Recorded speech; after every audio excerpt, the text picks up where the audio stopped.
رحيم صلى الله عليك يا رسول الله وعلى أهل بيتك المظلومين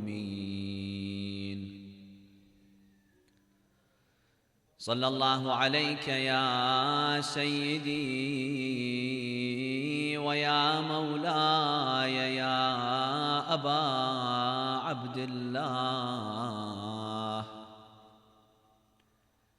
يا رحمة الله الواسعة ويا باب نجاة الأمة ويا عبرة كل مؤمن ومؤمنة يا غريب يا شهيد كربلاء فيا ليتنا كنا معكم سادتي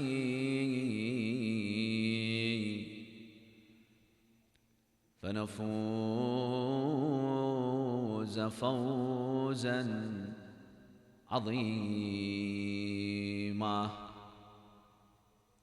Respected brothers and sisters, Assalamu alaikum wa rahmatullahi wa barakatuh. One of the greatest sins that a person can commit is the sin of lying. We tend to underestimate the impact of lying. But if you look at the teachings of Islam and the narrations of the Ahlul Bayt, peace be upon them, we find some of those narrations describing lying as being the greatest sin that a person can commit. For instance, one hadith attributed to the Prophet ﷺ states, أعظم الخطايا اللسان الكذوب. The greatest of sins is a lying tongue. A person who has the habit of lying. This is أعظم الخطايا. It's the greatest of sins. Another hadith tells us that when we sin, we repel the angels. You know how far you can repel the angels when you commit the sin of lying? The hadith from the Prophet ﷺ states, إِذَا كَذِبَ الْعَبْدُ تَبَاعَدَ الْمَلَكُ عَنْهُ مِيلًا مِنْ نَتْنِ مَا جَاءَ بِهِ. When a person commits the sin of lying, the angel who's around you will be pushed away for 1 mile. The hadith says 1 mile. Now, in the past, they used to use this measurement, 1 mile. It's very similar to our mile. Maybe 1 mile at the time of the Prophet ﷺ is equivalent to like 1.1 miles now. You can actually push away angels for an entire mile simply by lying. That's how repelled they get. A stench, a foul odor emanates from me, is exuded by me when I commit the sin of lying. It's very important for us to know the seriousness of lying. A true believer, a true mu'min, never has the habit of lying. Once one of the companions of Imam Ja'far al-Sadiq alayhi salam, his name was Al-Hasan ibn Mahbub. He asked the Imam alayhi salam, can the mu'min be stingy sometimes? He said yes. Stinginess is not a good quality, but a mu'min can be stingy. Some people are generous, others are stingy. He asked the Imam alayhi salam, can a mu'min be jaban? Can a mu'min be a coward? Not having courage? The Imam said yes, it's possible. There can be some people, they have good faith. Their faith is complete, they do their wajibat, but they're just not courageous, they're just not brave. It's possible. Then Al-Hasan ibn Mahbub asked the Imam alayhi salam, can a mu'min lie and commit khiyana, deception? The Imam alayhi salam told him, no. المؤمن لا يكون كذوبا ولا خائنا. A mu'min can never be a liar. A mu'min may sometimes slip, forget, and lie. Occasionally it could happen, but he's not a liar. He does not have the habit of lying. He does not have the habit of engaging in deception. These are not qualities that are compatible with Iman. Then the Imam ﷺ comments. He says the two qualities that a mu'min can never have is to be a liar and to be deceptive. And this shows us the seriousness of lying. In another hadith attributed to Imam al-Kadhim alayhi salam, the Imam alayhi salam states, all the evil is locked in a box, figuratively speaking. And the key that unlocks this box is al-kadhib, it's lying. That's how destructive it can be. Lying causes a lot of harm. When we lie, we can ruin relationships, we can ruin lives. You break the trust, you can engage in deception. It causes so much psychological and sometimes even physical damage to individuals, to families, to entire communities. And hence the Imams of Ahlul Bayt cautioned us from lying. In one hadith, the Imam ﷺ states, don't engage in small lies because you get used to bigger lies. It becomes normalized for you. Make it a red line.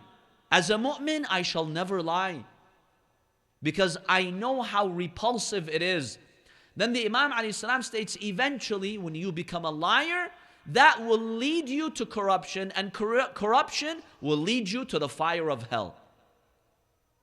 It's very important for us as believers, therefore, to protect ourselves from this grave sin. Once we do so, we will taste Iman. In one hadith, Imam Ali ibn Abi Talib alayhi salam beautifully states, لا يجد عبد طعم الإيمان حتى يترك الكذب هزله وجده. Imam Ali alayhi salam states, you shall not taste Iman, the sweetness of faith, unless you keep away from lies. Whether it's serious lies or you're joking. Have you seen some people? They prank others. They tell them lies one after the other, and then, yeah, I was just kidding. That's a lie. You're not allowed to lie even if you're not being serious. Yes, if those present know you're acting right now and you're saying something to make a point, that's not a lie. But if you actually say a lie to someone who thinks you're saying to the truth, just simply telling them 10 minutes later, hey, I was joking, is not going to make it okay. The Imam ﷺ says, you shall not taste what Iman is unless you avoid all lies. But this is a constant struggle that we have. Many of us, it's very easy for us to lie, and we lie on a regular basis. According to some studies, Americans on average lie 4 times a day. I think that's pretty conservative. It's probably more than that. You have different studies, but one study says 4 times a day. Now, do you know how many times you're lied to on average? It depends on your position, your social position, how many people you deal with, but on average, you're lied to 10 to 200 times a day. This shows you how pervasive the sin of lying is. People lie pretty much about everything. And do you know who's the person whom people lie the most to? Your spouse? No. Your best friend? No. Who do you think we lie the most to? To ourselves. The average person, according to this study, lies to himself or herself on average 200 times a day. Because we want to keep a positive image of ourselves, so we keep lying. We lie to ourselves. We distort the reality to give ourselves a good image. And so every single day we're trying to deceive our nafs. Look at the irony. That's what the shaitan does. Before you deceive others, you start deceiving your own nafs. Lying is very, very pervasive. It's a part of the life of many people. According to one study, people, when it comes to their accomplishments, they exaggerate on their accomplishments by 50%. We try to exaggerate. We try to give the impression that we're very successful people. So it's very common for us to exaggerate. When it comes to adolescents and teenagers, according to one study, adolescents lie to their parents. Listen to this, our beloved brothers and sisters who are teenagers. On average, adolescents lie to their parents 50% of the time. Lying in itself is a grave sin. I've shared with you some hadiths. Now, when you lie to mom and dad, that's the worst type of lie, because they have the greatest haqq and right over you. So to lie to someone who has that much right over you makes the lying even more serious. And kids, you know, mom and dad usually know when you're lying. They have their built-in radar. They can sense it. So you're not going to get away much with your lies anyway. All you're going to do is accumulate those sins. Is it really worth it? So when you look at the studies, they show that people engage in a lot of lying. Another study showed that people who meet others for the first time, complete strangers, 20% of them would lie. Some people just enjoy making up lies, distort reality.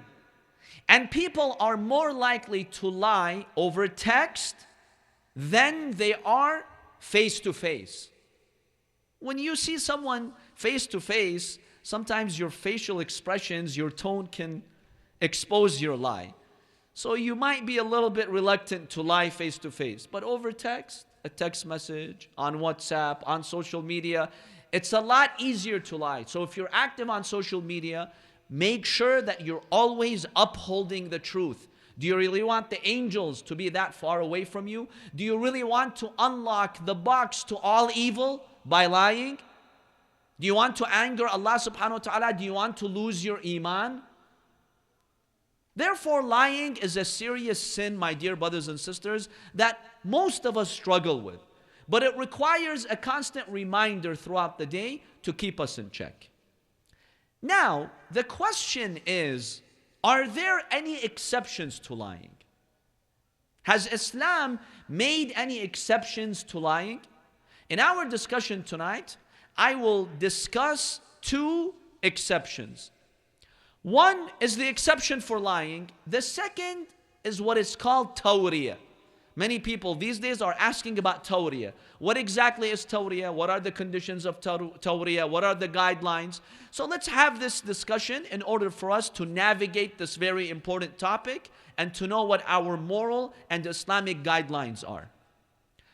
Lying is haram because it's destructive, because of the negative consequences. However, there are times when lying becomes permissible or even wajib. Lying sometimes can become obligatory upon you. What are those cases?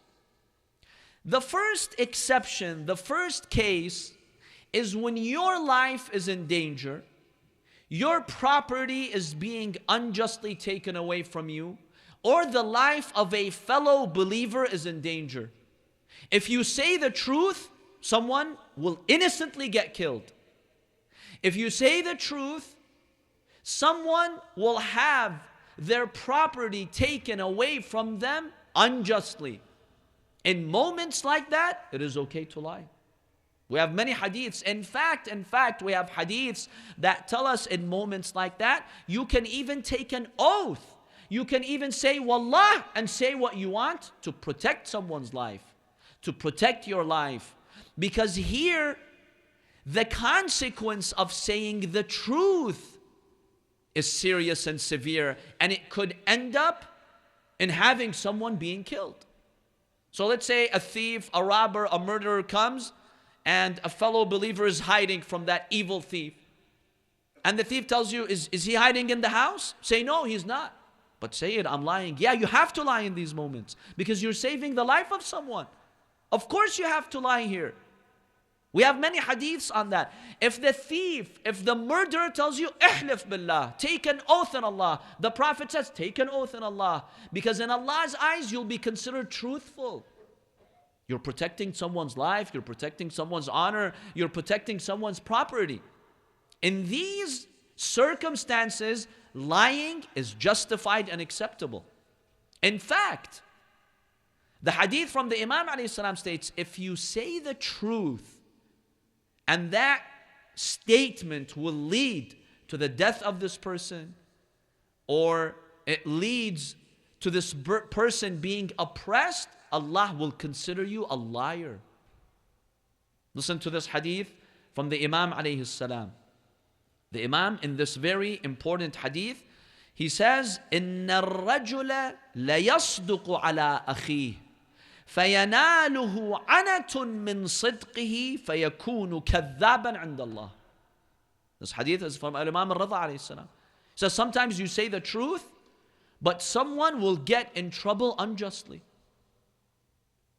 Because of that statement, you allow the oppressor to hurt someone. The Imam says, in the eyes of Allah, you will be considered a liar. And then the Imam alayhi salam states, وَإِنَّ الرَّجُلَ لَيَكْذِبُ عَلَىٰ أَخِيهِ يُرِيدُ بِهِ نَفْعَهِ فَيَكُونُ عِنْدَ اللَّهِ صَادِقًا. But sometimes you will have to say a lie to protect someone from an oppressor. In the eyes of Allah, you will be seen as truthful.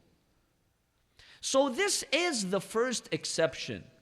When your life is in danger, the life of an innocent person in danger, if you reveal information, if you reveal the truth, and that will get them in trouble, it will put them in harm's way, in those moments, your obligation as a believer, as a citizen who's concerned about the well-being of others, do not reveal the truth. That is the first exception. Do we have any other exceptions? Yes. The second exception that we have when it comes to the permissibility of lying is if you want to preserve a family from breaking up and you want to bring reconciliation to people, there are instances when you're allowed to lie. For instance, I'll give you a very common example. The classic example is you have two friends in the community, and there are some misunderstandings between them. So the first one, he comes into a gathering that you're present in that gathering, and friend number one starts saying negative things about friend number two. A day later, friend number two comes and asks you, is that person bad-mouthing me? Is that person criticizing me? Is friend number one saying anything bad about me? Did he say anything in your house about me? What's your obligation in this situation? If you say, yes, I was there and he, talked negatively about you, if this creates fitna between them, Allah will hold you responsible for that fitna. Don't say the truth here. In this moment, you're allowed to lie. We have hadiths about that. Hadiths from the Ahlul Bayt ﷺ that tell us if you want to bring reconciliation and friend number one asks you, did friend number two talk about me? Tell him, no, he didn't. Say it in an effective way and avoid the fitna. Now you may be wondering, but say it, come on, lying is morally wrong. Even if you're trying to reconcile between two people, how is that justified? See, what's the harm of lying? It has a harm, right? It ruins lives, it breaks relationships, it causes harm. In this situation, bil'aks, it's the opposite scenario. You're trying to bring reconciliation between people. You're trying to put an end to the fitna. You're not being a bad messenger. I go to this person and tell him what the other person said about him. This is not a quality of a mu'min. A mu'min never goes and gives bad information and spreads rumors and bad information. Because that doesn't help anyone. It just creates animosity in society. So go to both of those friends and tell them you're both friends, you're both mu'mineen. None of you said anything bad about each other. Maybe what you heard, it was meant differently. Make up excuses, yes. And reconcile between them. If you manage to reconcile between two believers, two friends, two spouses, a husband and a wife, you reconcile between them, Allah subhanahu wa ta'ala will grant you the reward greater than fasting and praying. That is the reward of salahu dhatil bayn. We have many narrations about the significance of bringing reconciliation to people. Some of us were the exact opposite. We fan the flames of fitna. Constantly telling others. Have you seen some people? They're impatient. بعد ما مسلم, he hasn't said his salam yet. He said this about you and he said that about you. I was at that gathering, and they give you a report like they're working for the CIA or FBI. Like, who commissioned you? Who told you to go and spread information? This creates animosity. When you tell that person what the other person said, they're going to hate that person. If there are some minor misunderstandings, they're going to grow and become permanent, and you're responsible in the eyes of Allah subhanahu wa ta'ala. If you don't want to get involved, khalas, just don't get involved, but don't tell them. But if you want the reward, bring reconciliation, even if it means you hide some of the truth. You don't have to reveal everything that happened in your presence. So the second exception, my dear brothers and sisters, is when you're bringing reconciliation between people to put an end to the fitna. Because in reality, when people bicker and fight and dispute, believe me, most of the disputes we have in our lives, they're petty issues.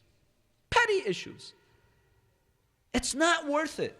By not telling them what happened, you're saving so many relationships. You're saving so many lives. Imagine if two people, they're standing at the door, a hurricane is coming and they want to get into a shelter. If they stay outside, the hurricane is going to kill them. And then you see them bickering and fighting. This person says, I don't like the way your clothes are. This person says a negative comment. In that situation, if one of them asks you, did that other person comment on my clothes? Tell him, no, Habibi, he didn't. Let's go inside the shelter. You're going to die out here. You're saving lives. You're saving relationships. So this is an exception, my dear brothers and sisters. In these moments, you can lie. In these moments, don't say the truth. Now, there are some guidelines here, some observations. Number one, you have to be creative and effective. So there are some people, they're a bit too blunt, for instance, or there are some people who don't do it in an appropriate way, such that your reputation now is at stake. Be creative in how you bring reconciliation. Because sometimes if that other person discovers that you lied to them, they're not going to trust you anymore. So you have to be wise in how you approach it. You have to think about it a little bit. Contemplate, come up with a strategy. That's one observation.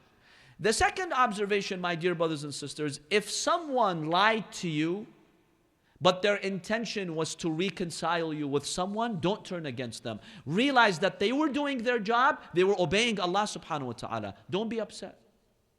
That's their obligation. Because I knew a person who had a fight with somebody, a dispute, and someone tried to reconcile them, and he did. But then later, one of them found out, oh, he lied to me. That's why the reconciliation happened. And then he turned against him. Don't turn against him. He did what Allah wanted him to do. Understand that. Appreciate that. Okay, you didn't like it. You didn't like it. But that person did not do anything wrong. If that person's intention was to bring you together, you have to appreciate that the person made that effort. So this is also an important guideline, my dear brothers and sisters, to consider. The third guideline, we have to make a distinction between reconciliation and between advice. Don't conflate the two.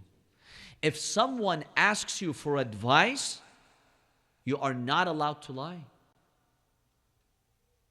A person from the community walks up to you. He tells you, I'm interested in marrying that person. And you're close to that person. You know about their qualities. Can you tell me a little bit about their qualities? I've heard X, Y, and Z. Is that true? Is it okay here to lie because I want to bring two people together? No, that's deception. You're not allowed to lie here because that person is taking advice from you. That person will base his decision to marry this person on what you say. Or someone in the community comes and tells you, he says, I have a business opportunity. I can partner with this person. Can you here lie and cover up the previous deception that businessman has done before? Yeah, because I want to bring the believers together so they work together. No, you're not allowed to do that. That's not reconciliation. That's deception. If someone comes to get your advice, you have to be honest. Can't beat around the bush and engage in lies because, wallah, I wanted to bring these people together. No.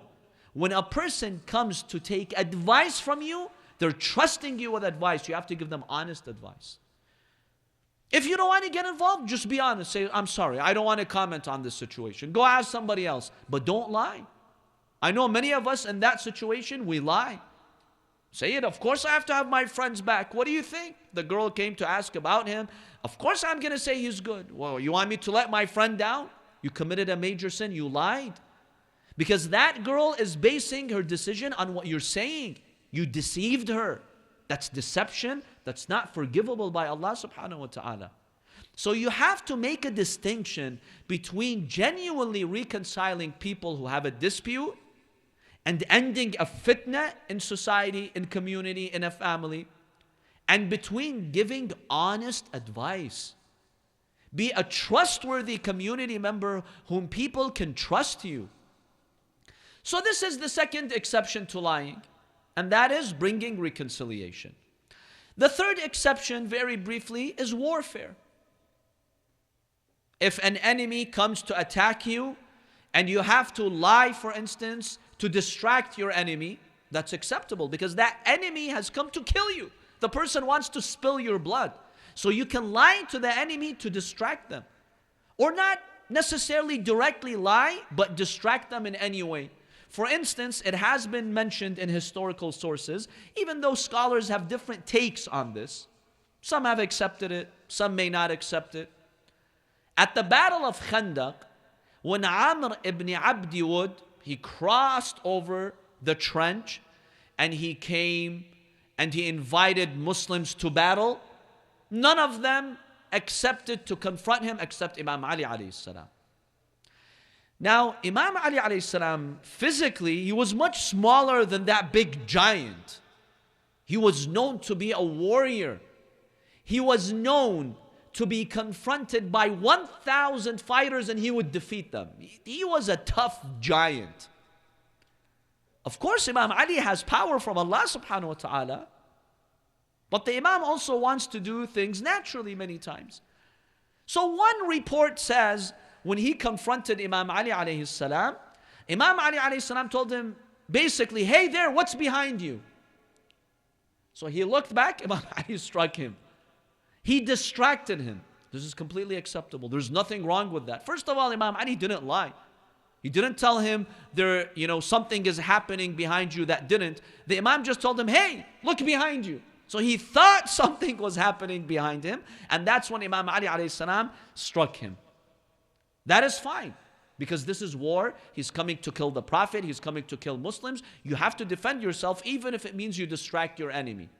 So this is the third exception. If an enemy is about to attack you, the only way to defend yourself is by lying. Lying is justified here. These are the three exceptions. Now let's transition into Tawriyah. What is Tawriyah and how is it associated to lying? Tawriyah in Arabic comes from the root word that means to cover. Yuwari, wara. Yuwari means to cover. Tawriyah basically means the following. you technically do not lie. However, you give an impression to your listener, you mean one thing and they understand another thing. But technically you're not lying. What you are saying is true, but the listener understands something else from you. Now some people call this a white lie. No, Toria is not a white lie. A white lie is a lie. It's a trivial lie. It's a small lie that people consider a harmless lie. But it's still nonetheless a lie, and it's haram. Whenever you lie and it's not one of those three exceptions, it's haram. Let's say yesterday for lunch you had mlukhiyah, and your friend asks you, what did you eat yesterday? And without any reason, right? You tell him, I had qima. Okay? People call this a white lie. Who cares? No harm has been done. Whether you ate this food or that food, what difference does it make? No, that is a lie. A white lie is still a lie. It's still haram. You're not justified. A Tawriyah is not a white lie. A Tawriyah technically is what? Is a true statement, but it gives you a different impression, a different understanding.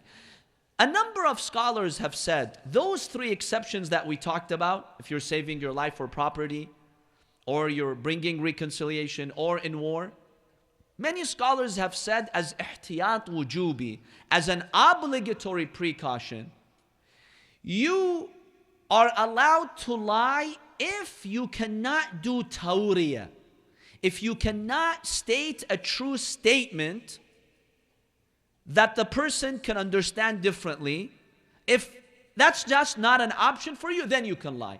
But if Tawriyah is an option for you, you have to seek Tawriyah in those three exceptions that we mentioned.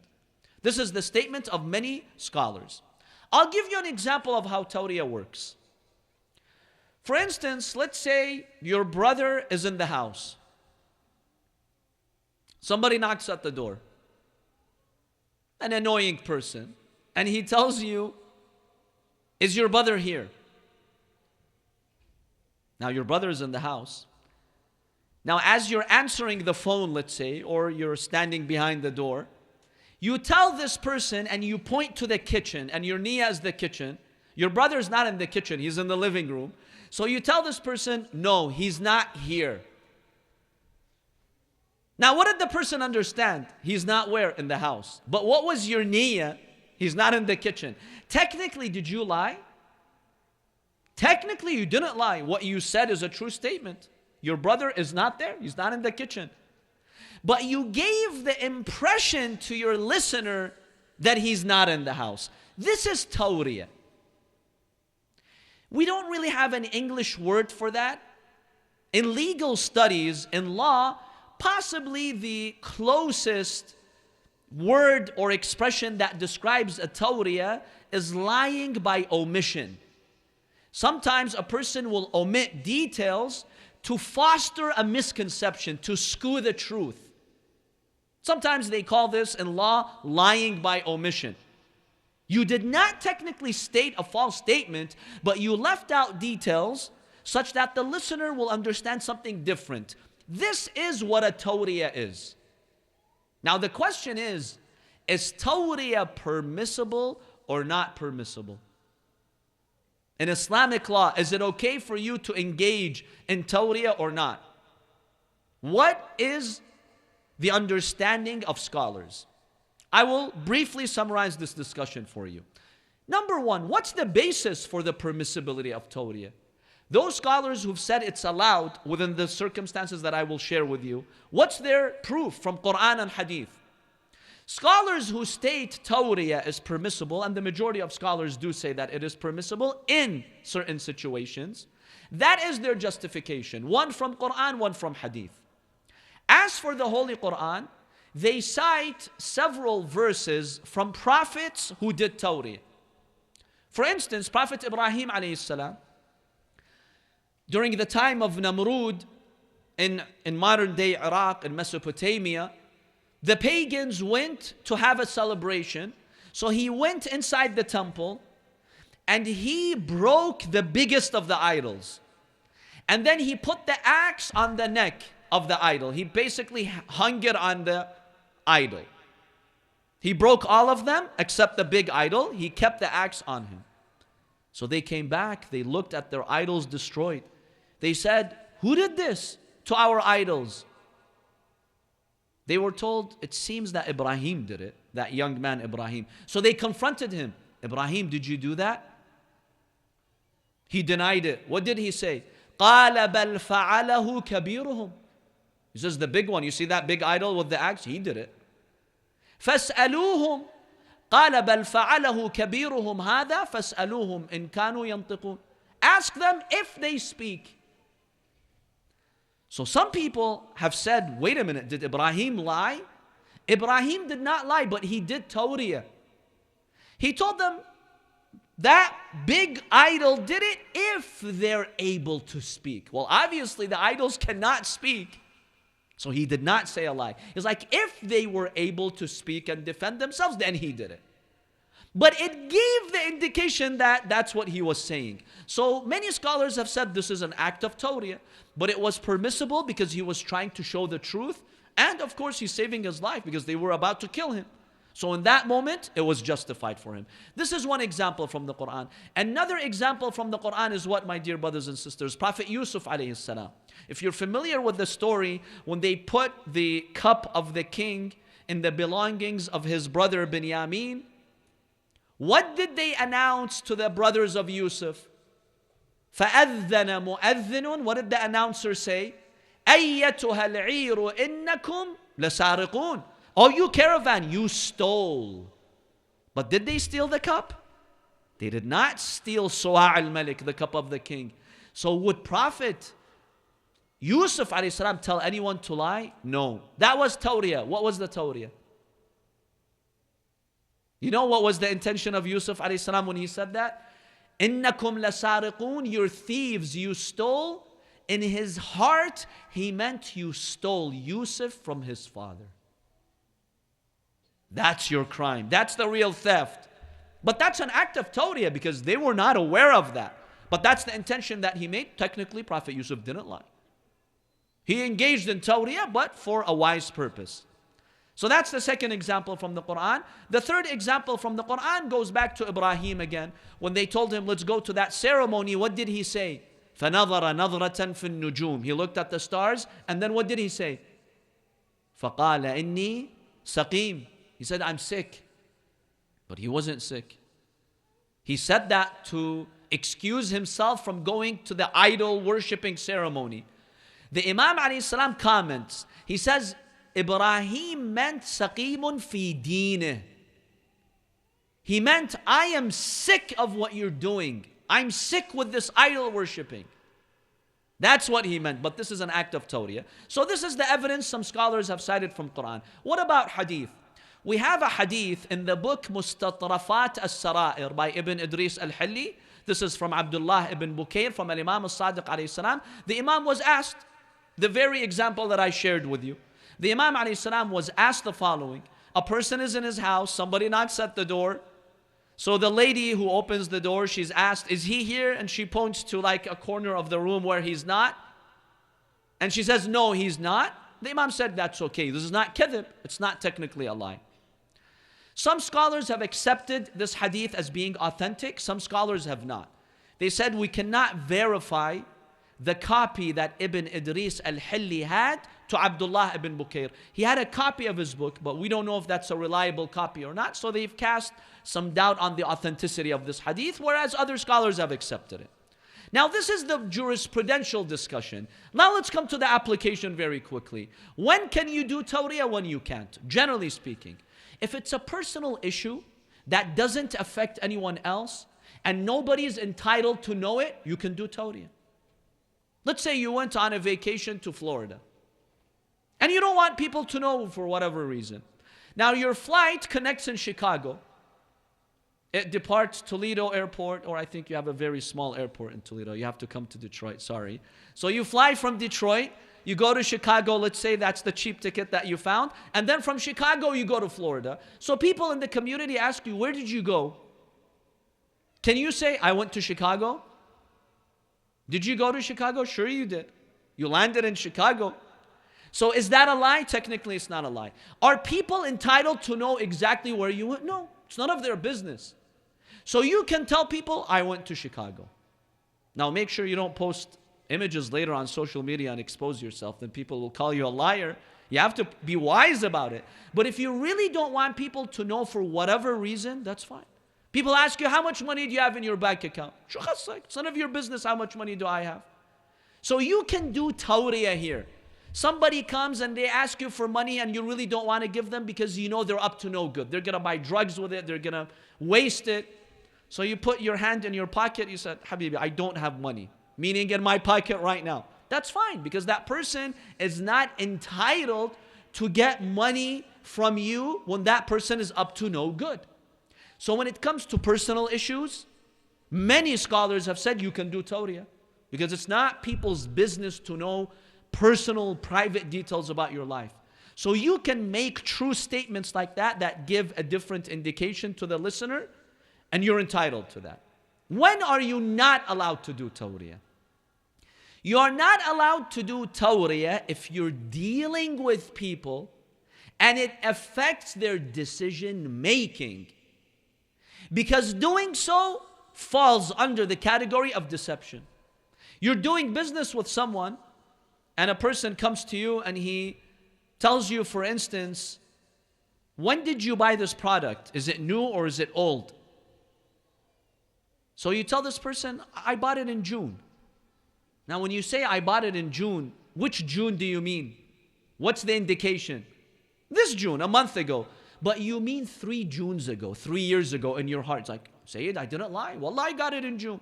No, that's deception because that person is buying the object from you. He's basing a decision to buy from you. You have to be honest. You cannot engage in Tawriyah here. You're getting to know a brother or sister for marriage and they ask you about your work, about your life to make a decision. You can't do Tawriyah here. Like one guy, he was getting to know a girl and he told her, I'm a doctor. And she really wanted to marry a doctor. So she ended up, accepting to marry him only to discover that what he meant, I plan on going to medical school one day. And he did some sort of Tawriyah in his heart. That's not acceptable. That is deception. Because that girl is basing her decision to marry you on this fact. You're not allowed to conceal it over here. So this is the discussion, my dear brothers and sisters, on lying. When is it permissible? When is it not? And on what? And on Tawriyah. But generally, the mu'min is one who's honest, who's reliable, and who's trustworthy in all moments. Even if sometimes it's against your own interest. Never lie. Unless it's one of those exceptions. Your life is in danger. Some oppressor is about to kill you. But come on, how often does that happen? It's not really applicable to most of us throughout our lives. A mu'min is one who's honest.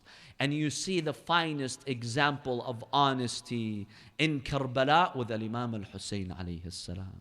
Take your hearts now to the night of Ashura in the land of Karbala. In that moment, all you need, my dear brothers and sisters, is more supporters. Because you know that they're after you to kill you. Imam Hussein does something probably unprecedented in history. He gathers his companions, he tells them, look, they want to kill me. Anyone who stays with me tomorrow, he'll die. So I will put out the candle. I'll turn off the candle. So you're not embarrassed to leave. Leave if you want. Can you show me a leader who's that honest in the history of humankind? He's in desperate need of help, but he's honest with them.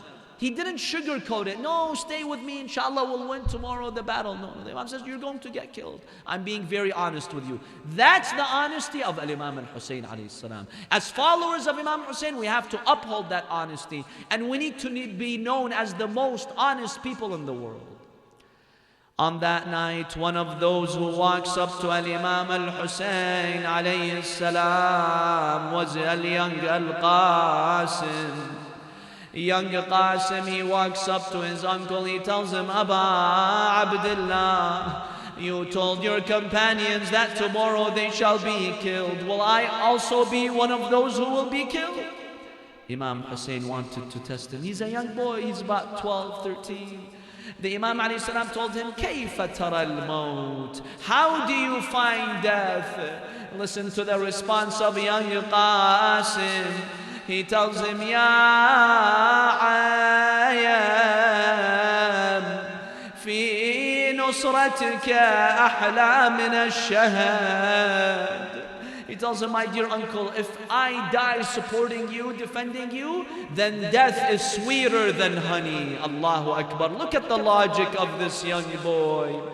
Yes, on the day of Ashura, Al-Qasim sees one by one the companions of Imam Hussein are massacred. Then the time came for Bani Hashim. They now were going to the battle to defend their Imam. Then he sees Ali al-Akbar fall to his martyrdom. Al-Qasim loses patience. It's my turn now. He goes up to Imam Hussein. He tells him, my dear uncle, please give me permission. It's now time for me to go to the battlefield to defend you, to seek shahada in the way of Allah. Imam al-Hussein looks at the face of Qasim. He looked like Imam al-Hassan. He told him, Habibi, you remind me of your brother, of my brother Hassan. You are the amana of my brother. How can I let go of you? I cannot. The report says he hugs al-Qasim. They both begin to cry until they both fell unconscious. How painful was that on the heart of Imam Hussein for him to fall unconscious? This is the only time Imam Hussein fell unconscious in Karbala. How can he let him go? This is the amana, the trust of his brother Hassan.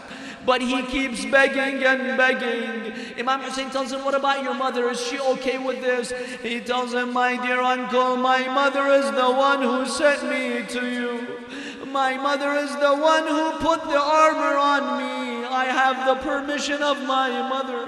One report indicates that when Imam Hussein refused, Al-Qasim became very depressed. You remember before his father Al-Hassan died, he told him, my dear Qasim, if one day you're depressed and you find no way out, I have a letter for you. Read the letter. He would wear the letter in an armband on his arm. He opens the letter. He sees his father addressing Imam Hussein. He rushes to Imam Hussein. He gives him the letter. Imam Hussein, when he looks at the handwriting of Al-Hassan, he breaks into tears. The letter says, my beloved brother Hussein, if one day Al-Qasim comes to you seeking permission to die, please I ask you to give him permission. At that moment, Imam Hussein gives in. He farewells Al-Qasim. Oh believers, Al-Qasim goes out to the battlefield with so much courage. He fights the enemies, but they surround him from every direction. Remember the valor of Al-Qasim and the bravery of Al-Qasim. إن تنكروني فأنا نجل الحسن صبط النبي المصطفى والمؤتمن. If you do not know who I am, I will introduce myself. I am Al-Qasim, the son of Al-Hassan. If you don't know me, that's who I am. I'm the grandson of Rasulullah. I'm going to defend my uncle Hussein. Oh believers, he fights with so much bravery. But then they surround him from every direction. Unfortunately, his left sandal on his right foot, the strap of the sandal broke. So he knelt down to fix the strap of his sandal. The enemies took advantage of that moment and they struck him. Oh believers, they cut him into pieces. Allahu Akbar. He calls on his uncle, Assalamu alayka ya Amma. This is my final salam to you. Imam Hussein rushes to the scene. He arrives at the body of Al-Qasim and he was breathing his final moments.